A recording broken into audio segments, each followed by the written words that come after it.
دا چې در خپل شي او در ګران شي د خپل ځان پشان شي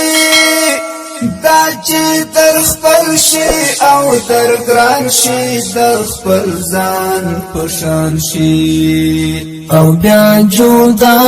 پژوندانا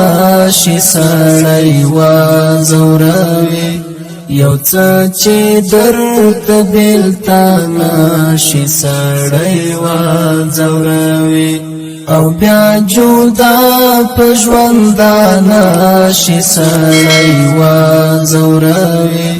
یو څه چې درد بلتانا شي سړی وازوروي چې څه حالات تر خطر خشي سړی وازوروي